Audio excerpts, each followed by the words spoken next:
Hi and welcome back. In 1907 in Zurich, Switzerland, Sabina Spielrein, a hysterical woman, is held down by two men. As the carriage goes to busy clinic, she screams and yells as the carriage stops in front of the institute. Then the staff helps them carry her inside as she continues to scream and flail in one of the treatment rooms. Carl Jung, a psychiatrist, introduces himself to Sabina. He tells her that he is the one who admitted her to the eye looking really manic and shivering. Sabina tries to tell him that she is not insane, but her actions speak otherwise. Jung proposes to talk to her every day for an hour or two to help figure out what is troubling her. He explains that he will sit behind her to be a distraction, and she must try not to look at him as much as possible. He then walks past her and sits behind her. Sabina tries to shield herself, scared of being hurt. After sitting down, Jung asks Sabina what causes her. She struggles to say the word humiliation as her body contorts as she tries. She continues by telling him that her father always loses his temper with her. He would always beat his children and then make them kiss his hand. After the following day, Sabina and Jung walk down a forest path. Sabina tells him about her angel, a voice in her head that helps her know what people will say before they say it. Jung says it would be a good ability for her to have as a dream that she doesn't believe will happen. Going deeper into the woods, Jung apologizes to Sabina, telling her he will be away for some time to do mandatory military service. She rants that it's a waste of time and breaks down. As she throws her coat, Jung tries to calm her down. He then picks up her coat and beats it to remove the dirt, which triggers Sabina. The next day, Sabina rebels and refuses to. Her nurse tries to reason with her, but when the situation becomes too much, she calls for Dr. Bueller. A few moments later, Bueller goes to Sabina's room to check in on her. The nurse accompanies him, but finds no one in her room. Meanwhile, outside the institute, 3 of the staff struggle to get Sabina under control. She splashes around in a filthy pond, refusing to get out. Bueller arrives and asks her if she has any hobbies that can occupy her, making her reply. She also tells them that she never wants to see Jung ever again, left with no choice. The staff forcibly takes Sabina out of the pond and carries her to the bathroom against her while the nurses put her in the tub and wash her. As she finally calms down, a few weeks later, Jung returns and visits Sabina in her room. He offers her a chance to learn medicine by following him with research and work, an offer that makes Sabina stop sulking as it piques her. She then hides her excitement by turning away from him. The next day, Jung has an interview session with Sabina again. He asks her about her sleepless nights. She tells him that she cannot sleep at night because she hears a presence like a cat whispering in her ear but doesn't understand it. She then tells him that she feels a slimy feeling on her back. After a few minutes, Jung asks if she felt aroused when she felt the slime on her. Sabina tells him she did, which makes her realize that she enjoys the pain and humiliation. She then tells him that she should never be let out of the institute. 2 years later, Emma and Jung went to Vienna, Austria to meet with Freud on a carriage. The couple heads to Freud's home. Inside Freud's office, Jung tells him about the effectiveness of psychoanalysis. Freud then asks about Sabina's case and her treat. Jung tells him that her deep-rooted traumas cause her to have unhealthy sexual tendencies, a fact that Freud says is common for his patients. Later that day at the bar, Freud and Jung continue their conversation. Freud tells him that the sexual nature of his study is an issue that is unacceptable to the public. He also tells Jung that his studies are being delayed due to the dangers of the media misrepresenting.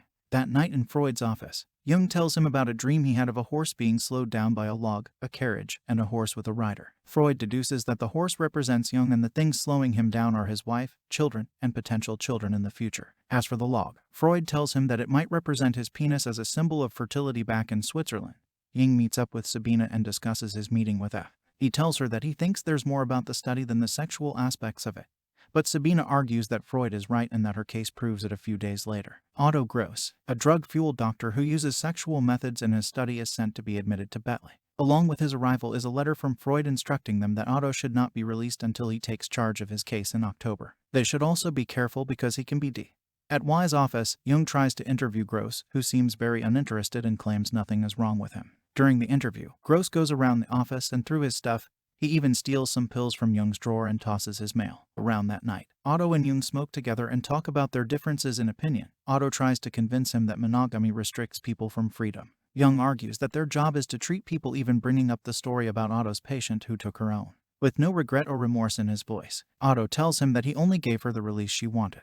The next day, Jung meets up with Sabina by the bay. She tells him that opposites are prone to attract, and with it comes creation. She then kisses him and offers to spend intimate time with him at her home. Anytime the next day, Otto and Jung talk about Sabina's actions. Otto thinks he should indulge in her and sees no wrong in following his urge. Jung tries to deny it and tells Otto that the more they talk, the more sure he is of his methods and research. Otto then argues that it's the other way around for him. The day after Jung meets with Sabina in his office, Jung confides in her about his worries related to Otto. He feels scared that he's getting affected and influenced by Otto's words, thinking that he might actually follow his primal urges instead of his rational. Meanwhile, at the back of the institute, Otto sleeps with one of the nurses who provided him with a ladder. After indulging in pleasure, he uses the ladder to escape over the wall. Later that day, Jung goes to Otto's room after hearing the news of his disappearance. Looking around the messy room, Jung finds Otto's letter for him in it. Otto thanks Jung for everything. He advises you not to waste his opportunity, and ends the letter by asking Jung to tell his father that That night, Jung goes to Sabina's home, finally giving in the two share an intimate night. As soon as he enters the door after that,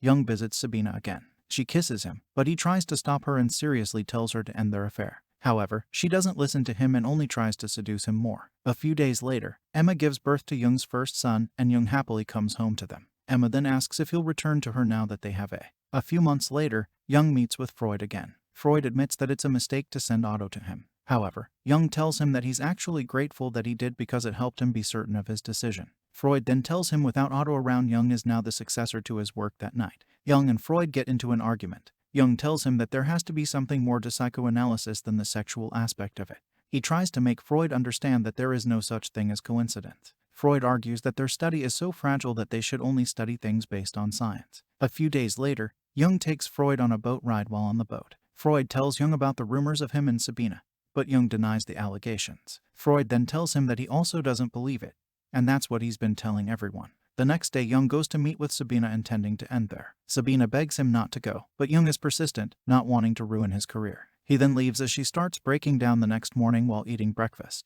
Emma asks Jung if he knows anything about the anonymous letters causing him to freeze in shock. She then tells him that she doesn't expect her to let him go without a fight, making it clear that Sabina wrote them. After that, Sabina sends a letter to Freud asking to meet with him. She tells him that it's something that will benefit them. Confused by the letter, Freud writes to Jung about it. Jung then explains that the writer is Sabina, who may intend to take revenge on him for what happened. Jung warns him that she is unpredictable and that he should avoid helping her. A few days later, Freud decides to respond to Sabina's letter. He tells her that he doesn't believe her allegations against Jung. He also wishes not to get involved in their affair. Whatever it is should remain between her and Jung. The following day, Sabina goes to Jung's office where she sees him packing. Sabina confronts him about the letter and tells him to tell the truth to Freud. She also requests to be Freud's patient, which he agrees to do. A few nights later, on the ferry heading to America, Jung and Freud discuss Jung's dream about a father refusing to die. Freud deduces that the old man represents himself, making the situation awkward. Freud then hints at the dream he had, but refuses to tell. At Y's home, Sabina arrives to deliver her dissertation on the order of Freud.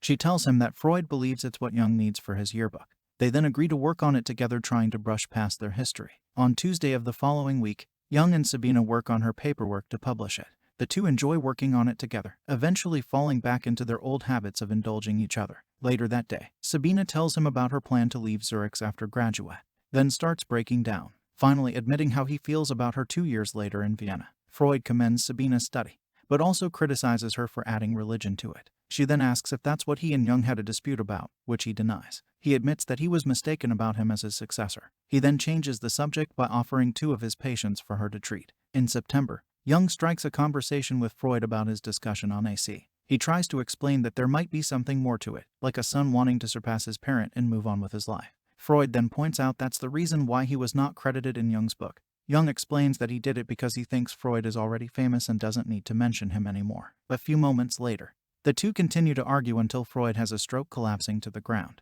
Luckily, he survives it during the next few days. They exchange letters not as friends or colleagues, but as oppos. They both question the other's credibility and eventually go their separate ways by cutting each other out of their lives. A year later, Emma and Sabina have breakfast together. Emma then asks if she can help her husband, who has become confused and sleepless hearing Y's worsening condition. Sabina hesitates but tells her she'll try. After that, Sabina sits with Jung by the riverside and tries to speak reason into him. Jung shares that he's been having apocalyptic dreams of a flood washing him. However, he changes the topic. When asked what he thinks his dream means, he asks her instead about her plans, to which she casually responds that she plans to return to Russia and become a psychiatrist there. However, he still harbors doubt and hate against Freud whenever he remembers him. Sabina then reminds him that Freud's method, which he used in her treatment, cured her. Suddenly, Jung confesses his regret for letting her go, as she was the most important thing in his life, for his love for her made him understand who he is. However, things have changed, and for better or worse, they still choose to go their separate ways. In the end, they individually pursued their own ambitions as Sabina became a distinct trainer of the most distinguished analyst of the new Soviet Union and Jung as the world's leading psychologist during the First World War. However, despite many recognitions, Freud was driven out of Vienna by the Nazis and died of cancer in London. If you enjoyed this video, please hit the like button and also subscribe my channel for more videos like this.